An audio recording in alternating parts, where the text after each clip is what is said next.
Beberapa minggu lalu, Fidelity menerbitkan sebuah penelitian yang menemukan bahwa 74% investor institusional berencana untuk membeli aset kripto di masa depan, meskipun pasar kripto sedang bearish sekarang. Mengingat Fidelity adalah salah satu manajer aset terbesar di dunia, temuannya harus ditanggapi dengan serius. Dan ini hanyalah salah satu dari banyak studi terbarunya. Itulah mengapa hari ini kami akan memberikan kalian ringkasan tentang studi investor institusional dari Fidelity, menjelaskan apa yang tertulis di dalamnya secara sederhana, dan memberitahu kalian apa artinya ini bagi pasar kripto. Oke, let's go!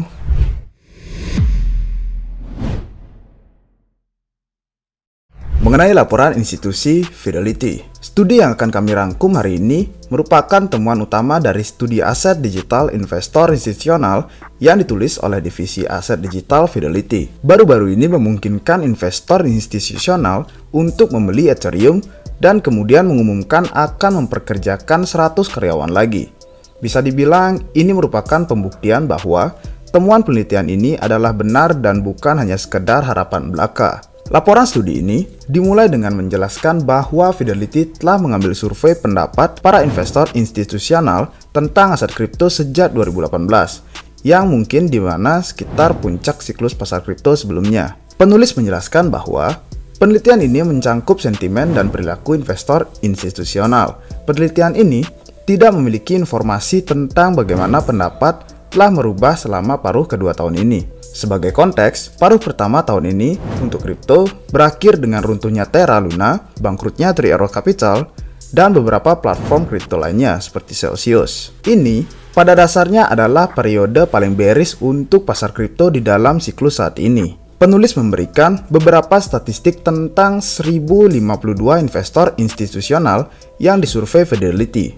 410 berasal dari Amerika Serikat, 359 dari Eropa, dan 283 dari Asia. Penulis juga menyebutkan bahwa lembaga-lembaga ini mengikuti survei Fidelity antara awal Januari hingga akhir Juni. Penulis juga menetapkan bahwa istilah investor institusional mencangkup penasihat keuangan, perusahaan keluarga, dana lindung nilai, dan dana ventura kripto, serta dana pensiun dan masih banyak lainnya.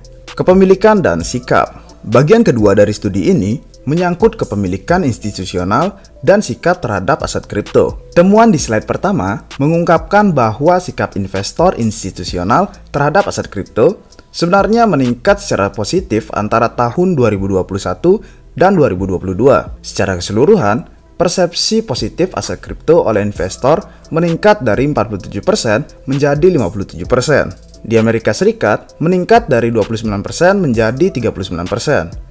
Di Eropa meningkat dari 45% menjadi 51%. Tetapi di Asia, persepsi positif terhadap aset kripto malah menurun dari 63% menjadi di bawah 60%. Namun, penulis tidak menjelaskan mengapa persepsi positif tersebut terhadap aset kripto di Asia menurun. Mereka hanya mengatakan bahwa penurunannya tidak signifikan. Dugaan terbaik kami adalah bahwa keruntuhan Terra adalah penyebab utama karena Terra adalah proyek kripto di Korea Selatan dengan banyak exposure ke investor di Asia. Sementara itu, persentase investor institusional di dunia yang percaya bahwa kripto harus menjadi bagian dari portofolio yang seimbang ada sekitar 81% orang. Di Asia ada 84%, di Eropa ada 86%. Tapi di Amerika Serikat hanya ada 74% orang. Ketika kalian menggabungkan hal ini dengan persepsi positif yang rendah terhadap aset kripto di antara investor institusional di Amerika Serikat, ini menunjukkan bahwa investor Amerika Serikat jauh lebih konservatif. Namun, ini adalah konsekuensi dari fakta bahwa pasar keuangan jauh lebih berkembang di Amerika Serikat. Dengan kata lain, ada lebih banyak tempat di Amerika Serikat di mana institusi dapat memarkirkan modal mereka untuk mendapatkan keuntungan yang besar. Beda halnya dengan di Eropa dan di Asia juga, di mana pasar telah merosot selama beberapa tahun terakhir. Secara teori, ini membuat kripto menjadi alternatif yang jauh lebih menarik. Pada slide berikutnya, penulis mengkaji perubahan persepsi institusional baik terhadap Bitcoin maupun kripto secara luas. Yang menarik adalah bahwa investor institusional tampaknya memiliki persepsi yang lebih positif tentang Bitcoin dibandingkan dengan semua koin pada tahun 2021. Ini mungkin ada hubungannya dengan spekulasi retail yang kami lihat dengan koin meme seperti Dogecoin dan koin micin lainnya yang tidak akan kami sebutkan. Ada banyak penipuan dan rug pull. Ini meninggalkan jejak yang buruk di portofolio investor institusional. Tahun ini, persepsi Bitcoin dan altcoin hampir sama. Keduanya menjadi lebih positif. Ini memberitahu kita dua hal. Yang pertama, investor institusional makin tertarik pada semua koin.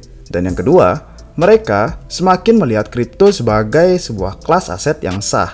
Jenis-jenis institusi. Bagian selanjutnya adalah di mana penulis memberikan rincian tentang berbagai jenis investor institusional dan pengetahuan mereka tentang kripto. Pertama-tama, kita memiliki dana lindung nilai kripto dan visi kripto. 94% dari mereka akrab dengan aset kripto. 79% memiliki persepsi positif tentang kripto. Tetapi, hanya ada 12% yang telah berinvestasi di kripto selama lebih dari 2 tahun. Statistik yang sangat rendah ini mungkin disebabkan oleh fakta bahwa banyak dari dana lindung nilai dan juga dana visi kripto ini didirikan selama siklus pasar saat ini. Perlu diperhatikan bahwa 87% dari investor institusional ini saat ini masih membeli kripto. Di tempat kedua, kita memiliki investor dengan kekayaan yang bersih sangat tinggi. 82% diantaranya saat ini membeli kripto. Terlebih lagi, hampir 50% investor dengan kekayaan bersih tinggi telah mengalokasikan dana ke kripto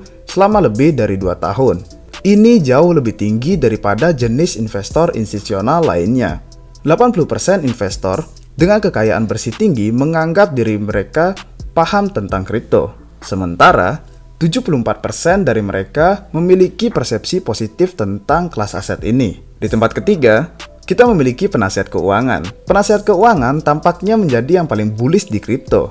Ini karena 73% dari mereka saat ini membeli aset kripto. Namun, hanya setengah dari jumlah itu yang sudah membeli lebih dari 2 tahun lalu. Akan tetapi, kurang dari 60% penasehat keuangan memiliki persepsi positif tentang kripto.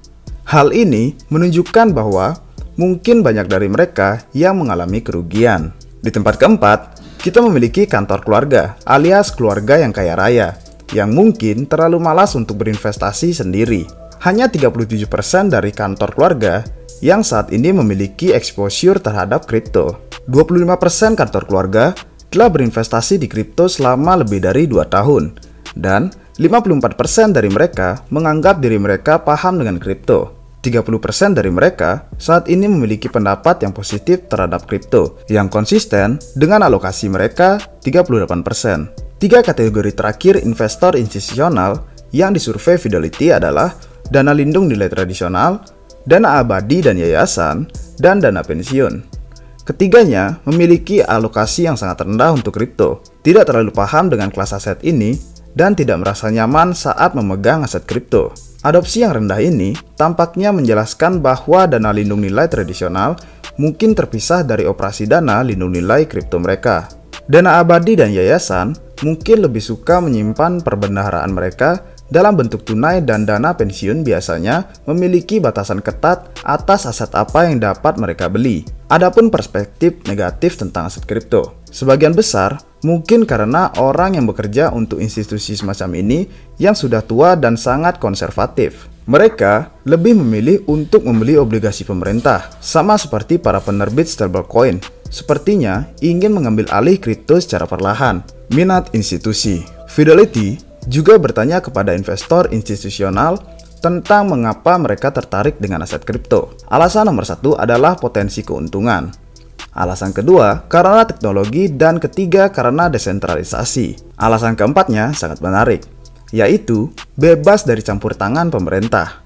Investor institusional dengan banyak modal sadar bahwa mata uang fiat kehilangan nilainya dari hari ke hari, dan aset apapun yang mereka simpan dengan pihak ketiga sebenarnya bukan milik mereka. Sebaliknya, sebagian besar aset kripto memiliki pasokan tetap atau setidaknya dinamika pasokan yang telah diprogram sebelumnya yang tidak dapat diubah. Hampir semua aset kripto bersifat self-custodial. Artinya, kalian memiliki kepemilikan total atas aset kalian dan dapat memutuskan bagaimana dan kapan aset tersebut dibelanjakan. Inilah arti sebenarnya dari kebebasan finansial. Alasan kelima juga sama mencoloknya, yaitu korelasi kripto dengan aset lain. Meskipun ini adalah alasan kelima yang diberikan investor institusional untuk membeli kripto, persentase yang sebenarnya turun dari 37% menjadi 25% pada tahun 2022. Ini karena korelasi kripto dengan saham telah meningkat sejak tahun 2021.